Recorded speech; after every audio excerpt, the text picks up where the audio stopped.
What should you do if you feel affected by the evil eye in Islam? First, take a deep breath. Do not panic.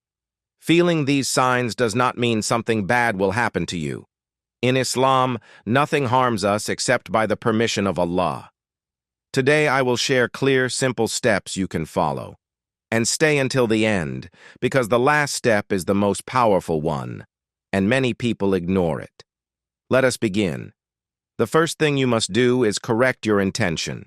The evil eye does not control your life. Your trust in Allah does. Remind yourself that Allah is stronger than any harm. Fear gives weakness. Tawakkul gives strength. The second step is daily protection. This is not complicated, but it must be consistent. Every morning and every evening, recite Ayat al-Kursi. Then recite al-Ikhlas, al-Falaq, and an-Nas. These words are not just recitation. They are protection. Before sleeping, blow gently into your hands. Recite these surahs and wipe over your body. This was the practice of the Prophet. The third step is what you say when people praise you. Many people forget this.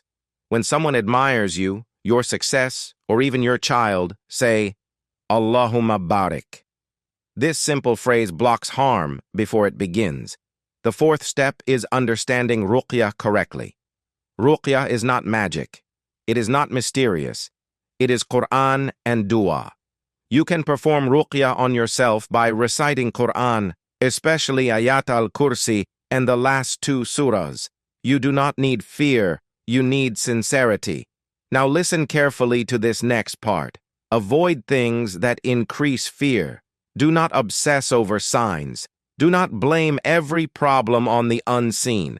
And never use amulets or objects for protection. Islam teaches clarity, not superstition. Now here is the most important step, and this is why you stayed until the end. Live with constant remembrance of Allah.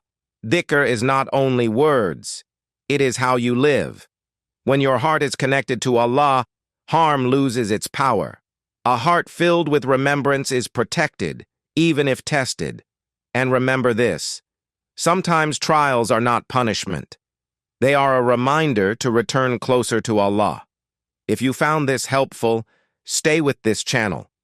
We share knowledge of the unseen through calm, authentic Islamic guidance. May Allah protect you and grant you peace.